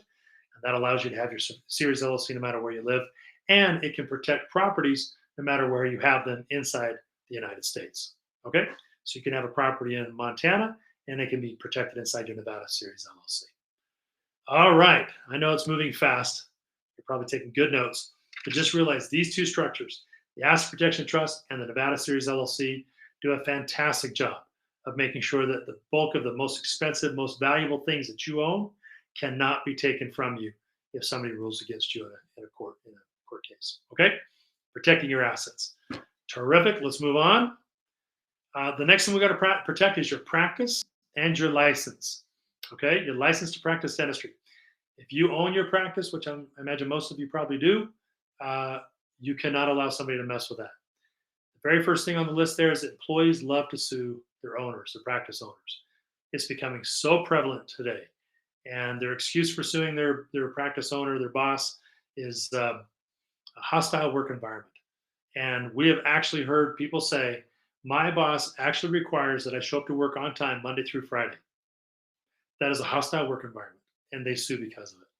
Or my boss requires that I actually show up to work when I'm scheduled to work. Otherwise, they will fire me. Can you believe that? For those of you that are 40 and older, that's just common sense. For that generation 35 and under, that's a tricky generation. And if you are 35 and under on this call, you're accepted. You're not part of that. Accepted, EXC, accepted. But I personally don't hire anybody under 35 because I don't know where their head is. I don't know how they think. They drive me nuts. Because of this problem, though, Zach has created what we call our employee handbook. We give this to you on a silver platter. It's just part of being our client. It is a digital document that you can personalize and have it fit your specific practice personally. And you'll be able to talk to Zach about it and make sure that that you've tweaked it and made it exactly fit your personal practice the way it should be. But this employee handbook is going to have far more protection than whatever you're currently using for your employees. You're going to love that. The next group of people, of course, that like to sue doctors quite often are patients. And you have consent forms. And we call those contracts. You call them consent forms. But we can tell you that they're pretty weak. We've never read one from a client that actually was any good. Because they are so weak, we're going to beef them up for you. We're going to strengthen them by giving you specific verbiage and things that we want you to add to your existing consent forms. Your employee contracts, we're going to replace completely with the employee handbook. Your patient consent forms, we're going to beef them up and make them stronger. Finally, the National Practitioner Data Bank and the black mark against your license. This is a bad deal. Let me show you how this works. If you get sued for malpractice-related reason, you have two choices. You can fight it in court or you can settle out of court. The problem with that is both are horrible because settling out of court typically means paying money out of your own pocket to keep it off the NPDB register, or fighting it can be a terrible nightmare. It goes on forever and costs hundreds of thousands of dollars, and you don't even know if you're going to win or lose. So because of those two options, the third option, of course, is to settle with your malpractice insurance company. And that's why you pay them thousands of dollars for insurance. Let's let them come in and cut the check. The problem is, as soon as they write a check on your behalf, that triggers a report that they send to the National Practitioners Data Bank. The NPDB is a monster bureaucracy. They'll end up putting a black mark on your license that never comes off. Other professionals in your industry can see it. You're going to have to explain it and deal with it the rest of your life. It stinks. And the NPDB can also report you to your board. The board gets involved. That could lead to all sorts of nasty including suspensions or even the revocation of your license. We have seen things that would curl your toenails. This is all bad, without a doubt. The blue stuff on top, nobody can stop. If somebody wants to sue you, they're going to sue you. But we have figured out, as our law firm, we have figured out how to make sure that when the insurance company cuts that check and they write a check and settle that case with the person who's suing you, that the rest of the stuff on the bottom, everything in the black fields there, will not happen. Did you hear what I just said? We can make sure we can do specific things, and we'll show you that later in our personal consultation time. But we can do very specific things to make sure that that check is cut, that's it. There's no reporting the NPDB, and all that nastiness ends right there. Okay? We're very proud of this work. We're the only law firm in the country that we know of that even understands this, let alone does this kind of work. And so, again, when we have a personal consultation later, I'll be able to explain that to you in more detail. But it's just a terrific thing. And we have to do this work. Why? Because your license to practice, gang, is probably the most important asset that you own. I doubt there's anything you own that's more important than that, because without it, you don't have a practice. You don't have a clinic. You're not doing what you do. So let us help you protect that sucker, and we'll explain that to you in greater detail. All right. Moving quickly. Last thing I want to talk about is your estate. What happens to your estate when you die? You have three options. You can set up nothing. That is an option. You can have a will, or you can have a revocable living trust. Big difference between a revocable living trust and a will. They're basically similar. They distribute your stuff upon your death, but the big difference is cost. A will will cost you a couple $100, but a revocable living trust will cost you anywhere from $3, $5, $7, even over $10,000, depending on the size of your estate. Because of this, a lot of folks don't get the revocable trust. They just get a will. The problem with that, folks, is if you have nothing set up, first of all, that's horrible. But if you got nothing set up for your estate, or if you have a will, your entire estate's going to end up in probate when you die, when you and your spouse are both deceased. Probate court is a nightmare. If you've never had to go through probate court on behalf of somebody else who's passed on, that you were a part of their estate somehow, hope you never have to. These things can drag on for years. They're a nightmare. The courts are now involved. The court's going to decide who gets what. There's fees involved. It's just the only way to make sure that this nasty stuff on the screen right here doesn't happen is to set up what's called a revocable living trust. That's it. A revocable living trust, yes, it's more expensive typically. Why? Because you pay the legal fees up front is what you've done. But because when you have a revocable living trust, it protects you from probate. Your estate will not have to go through probate. Your children, your heirs who are waiting to receive your stuff after you've now passed on will not have to wait very long.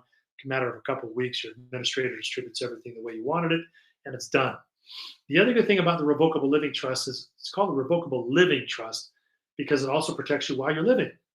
If you become incapacitated for some reason, I see Amanda, she says probate is horrible. It's horrible. You're right, Amanda. But if you become incapacitated, you and your spouse are both in a coma after a car wreck or something weird happens, if you can't speak for yourself, who's going to write your checks and pay your bills? Who's going to make decisions about your health? Well, your family. And that's the last group of people you want to make decisions about anything. They are grieving. They are sad and traumatized that you are lying there on life support. You got to make those decisions. And the only way you can do that is to have what's called a medical and financial power of attorney set up as part of your trust. And you have already dictated in your trust, if my wife and I go on life support for 1 month, pull the plug. We are heading off to greener pastures. I personally am a God-fearing man, and I know there's good stuff waiting, and I do not want to be on life support for longer than a month. 1 month, I'll put money aside to make sure I have enough funds to pay for 1 month. But after that, pull that sucker. And that's in my living trust. And my kids can argue, and my grandkids, no, we want grandpa to stay alive. If we sell everything we own, we can pay to keep him on life support for a year. That is not what I want. And that is probably not what you want. And it doesn't matter what they want. I get to make the decisions because it's part of my revocable living trust. And so it protects you while you're living, and it protects you when you have passed on, and protects your heirs and estate from probate court. Those of you that have a revocable living trust already, bravo, good for you. If you have not updated that thing in 10 years, it is probably not worth the paper it was written on, to be honest with you. We can talk about that when we have a personal consultation. You need to keep those things updated, folks, for obvious reasons, okay? Again, we'll cover more details about that when we get a chance to meet together. Okay, so that's your revocable living trust. does a wonderful job of protecting your estate. The last thing I'll mention real quick, folks, is when you hire us and put us to work, you become a member of what we call the Fortune Club. And basically, we came up with that name because we're just sick and tired of the rich man, rich woman's clubs out there. If you don't have $1 billion, you don't get to play in their sandbox. Well, screw those guys. We've got our own club. And anybody who's a client of ours is part of the club. You'll get the password. You'll put it in there like I just did. And that takes you into the member portal. And inside the member portal, all sorts of great links and stuff to things that we've talked about today, including, for example, the bottom right corner there, it says a dental education center. Kirsten will love this. Our doctors can actually go in there. They can download articles, read them, and let us know they're read. And we actually get to send them free CEs. CEs that paid for it. We paid for it. You get them for free. So working with Kirsten to get your CEs, and then working with us on your library, you can get your CEs, which is great. More things in the member portal, but then down at the bottom of the member portal, this is Robin Peters on the left. She's our paralegal in charge of fulfillment, and she'll work very closely with you to get all these structures built, get you protected. You will love working with her. Smart as a whip. Legal questions you can ask her as well. She's a paralegal. She should get her law degree here and get bar certified soon because she is so darn smart. That's Zach Perry on the right. That's the owner of the Fortune Law Firm. That's the guy that used to sue you, and now he is passionate about protecting you. And you'll have access to Zach anytime you want as a member of the Fortune Club, and you will pay 0 hourly charges. You'll never pay him a penny to talk to your lawyer. And his normal hourly rate's about $500 an hour. You don't pay a penny when you're part of the Fortune Club. So it's pretty cool. And there's no limit to how many times you can reach out and talk to Zach. There's no quota. Oh, sorry, Doc, you've already talked to Zach 5 times this month. No, you got to wait till next month. He's your lawyer, gang. I tease him about it. I say, you're kind of like the consigliere, like the Godfather, like Robert Duvall. He's like, oh, great. Well, he said Robert Duvall is bald and I am bald, so there you go. But anyway, no, he loves the idea. He becomes your family lawyer, and you can ask him for advice on any and all things.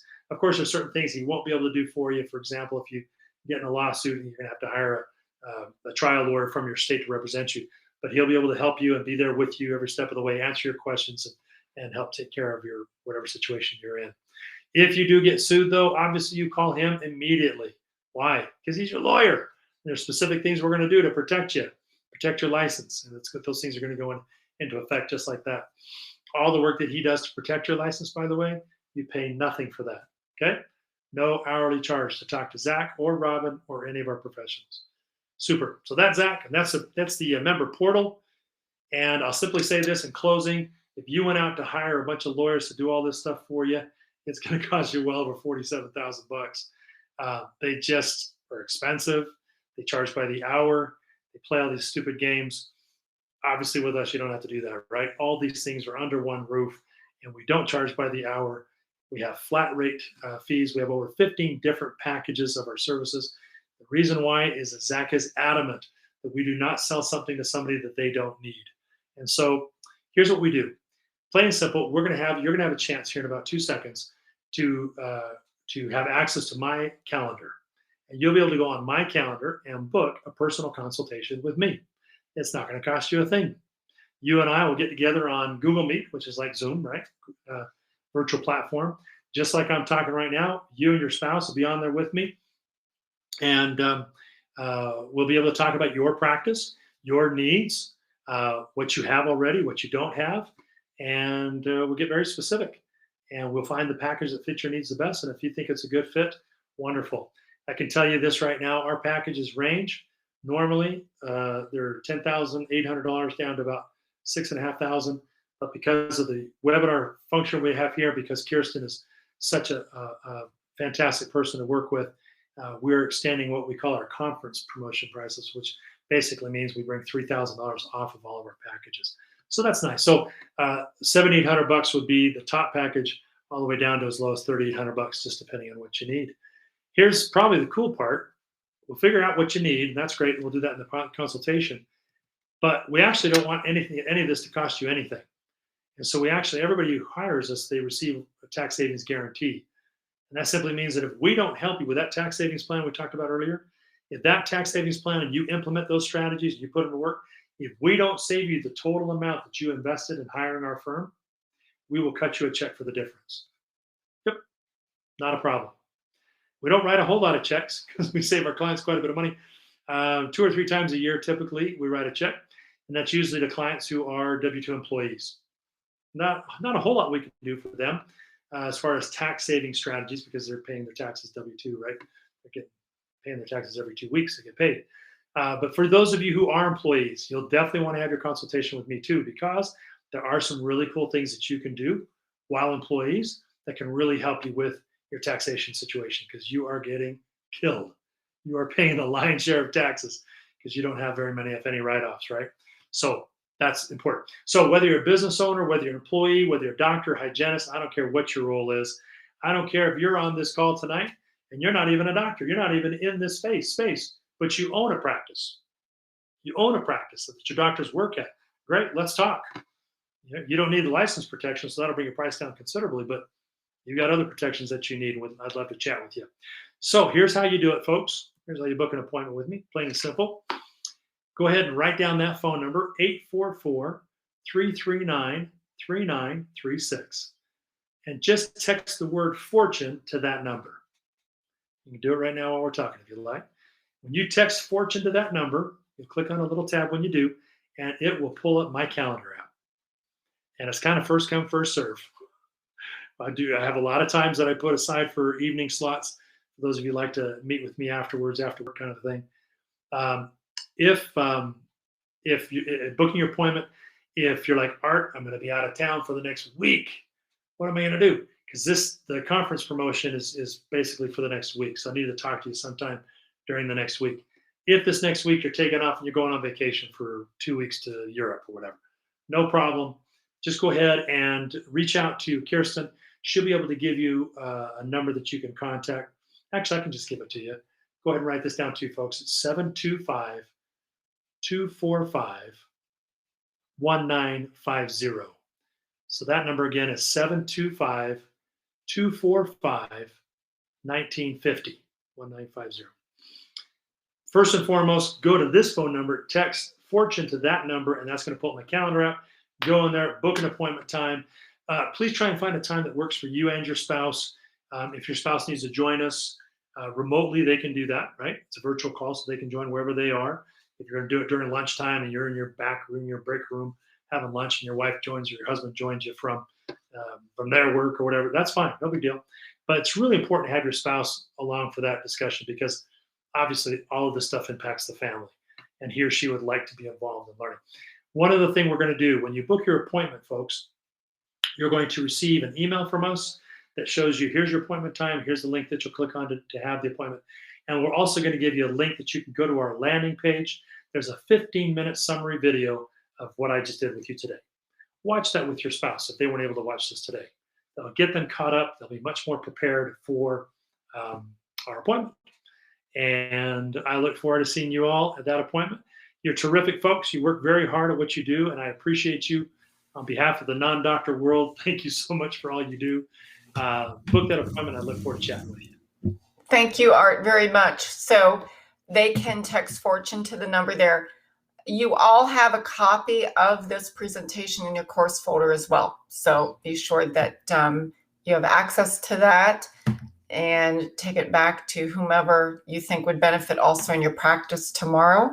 This is recorded, so you can also share it with your practice 24/7. And we had a couple of comments. I don't know if you saw them, Art. Let's take a look here. I saw Amanda's, but that's the only one that jumped out. Yeah. Probate court. Ugh. Somebody talking about they were in an accident. I wanted to just share that. Couple of lawsuits that people were sharing here. Oh, here we go. Kristen, this happened to me. She's a registered dental hygienist. A pizza delivery driver was on his phone. He saw me in scrubs, and my BMW was a used 2007 LOL. He admitted he was on his phone, though, sued me for $100 million or 100,000. No joke. Either one is a joke, but yes, that's pretty awful. Deepa, my friend's office is being sued for dismissing an inappropriate patient. We have, that's the liability factor that you're talking about. There are just hawks out there circling for any opportunity to swoop in and take advantage of someone that they think is a high earner and deep pockets. Let me just jump in real quick here, so while you're looking at the rest, folks, you got to understand, for them to hire a lawyer doesn't cost them a thing, right? Because most trial lawyers out there work on contingency. If they don't win, they don't get paid. But you don't have that same luxury. You get sued, you have to hire a lawyer. And if that lawyer does a good job and gets it thrown out, you still got to pay them thousands of dollars. And the courts these days don't make the person who sued you, they don't make them pay your court costs. They just stroll out of the court. And that, of course, that's broken. That's a horrible system. It's why we have such a litigation problem. But you don't have anybody that you can turn to. That's what I'm saying. Without paying $400 or $500 an hour. Probably the greatest benefit of the Fortune Club is just having access to Zach. And Zach's going to know everything about you. He's your lawyer, right? And to be able to turn to a guy like that and get legal advice and consult advice. And if you are going through something, if you're going through a lawsuit right now, he's going to want you become a client overseer, he's going to want you to tell him in detail what that lawsuit's all about. And he's going to follow along with you while you're going through it. He'll be there to answer any questions you have. If you feel like your lawyer's doing a crappy job, or like the court system's trying to jerk you around and your lawyer's not doing anything about it, you better call Zach and talk to him about it, right? So having that consigliere, having that lawyer as part of your family is golden. It's just a huge benefit. Kristen said it was for $1 million he lost after 2 years, and that was probably, I'm sure, a miserable 2 years for you. Is the package price an annual thing? That's a question. Oh, good point. When we get together for the personal consultation, you'll see that there's two sides of the package: the blue side, or what we call the structure side.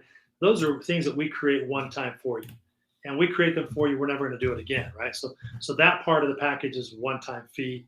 The Fortune Club is a monthly thing that you're part of. I'll explain that again in more detail. It's mandatory for the first year that you're with us so that we can get everything up and running.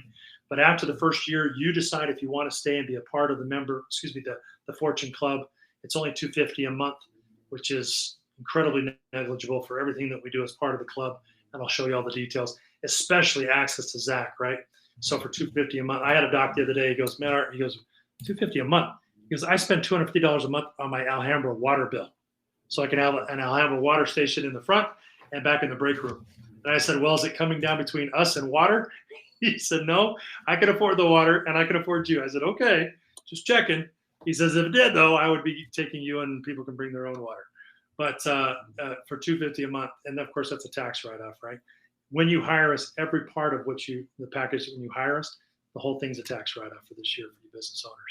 If you're non-business owners, it's not a tax write-off. I'm sorry. Go ahead. Sorry, Art. Question from Shireen. I'm an RDH. My husband passed away a year ago in January. I'm filling out the probate paperwork for his truck and car at this time. His death was unexpected. He had no will or living trust. Is there another option rather than going through probate? No, I'm so sorry. First of all, condolences. I'm so sorry that your husband was taken. It was sudden. Obviously, that's something you've been dealing with and are likely going to be dealing with for quite some time, if not for the rest of your life. But that's the sad thing, right? I don't like to play the Grim Reaper card. I don't like, fear mongering. We just don't know when we're going to go, right? We just don't know when we're going to go. No. And so, especially if you have children, gang, if you have kids and you haven't set anything up yet, I got to tell you, and I know it's been on a list of things to do. I know, and I know your spouse is probably beating you over the head every other week. We got to get that trust thing done. Gang, you die without a trust. Both of you pass away, and your kids are going to end up in probate court with everything else. We have seen grandparents suing each other for custody of grandkids. We have seen the most horrible things that damage and break families forever. And I in our consultation, I could tell you stories if you'd like to hear stories. Unbelievable. Listen, just take care of it now. We're going to build you a beautiful revocable living trust. It's part of the package, which is ridiculous. You'd end up paying $3,000, $4,000, $5,000 for it all by itself, and it's done. Oh, and I forgot to mention, we manage your trust for you for free. Wow. You want to update it? We don't charge you for that. That's part of the Fortune Club. Free updates, free management of your trust. We manage your asset protection trust for free. It's part of the Fortune Club. We manage your Nevada Series LLC for free. Oh yeah, it's part of your Fortune Club. See all those games that lawyers play where they nickel and dime you every which way they can? When Zach decided to do this, he wrote down a long list of things that people hate about lawyers. And he says, I'm going to do the opposite of every one of those. And it's working. People love it. And so anyway, thank you for bringing that up. And I'm sorry for your loss. Okay, we have a couple of folks that are going to refer people into you, Art. So that's terrific. Do you mind if I mention something real quick? Sure. For those of you that are referring people, first of all, thank you from the bottom of my heart. Thank you so much for that. If that referral, if you're not going to meet with me personally before you refer that person, that's perfectly okay. Here's what I want you to do. Go to our website, thefortunelawfirm.com, and then /info, INFO. thefortunelawfirm.com/info. That's our landing page. You can give that address to anybody, and they can go on there. They can watch that 15-minute summary video of what I just did with you folks. They'll have my calendar app right there. They can book their own appointment. And when they come on, just remind them to tell me that, hey, Amanda from Dental CE sent me. Academy. And I love that. I would love that. And if there's any way I can send you a little thank you if they end up hiring us, and I certainly will do that too. But thefortunelawfirm.com/info is a great place to send any of your friends or associates who want to watch the video and have a chat with me for free. Thank you so much, Art, for being here. It was really, you added so much value to my presentation. I appreciate that. Definitely credibility. It was a little intimidating when I knew you were coming on. I thought, well, I hope I don't disappoint him with my sort of stories. But yeah, I really appreciate you all. And we definitely, thank you. We appreciate the Fortune Law Firm for supporting our program. It's really important. So thank you for being here this evening. And we'll go ahead and log out now, everyone. You'll be redirected to the quiz. Be sure to reach out to Art and reach out to us if you need anything, and check our schedule for more presentations. Thank you so much.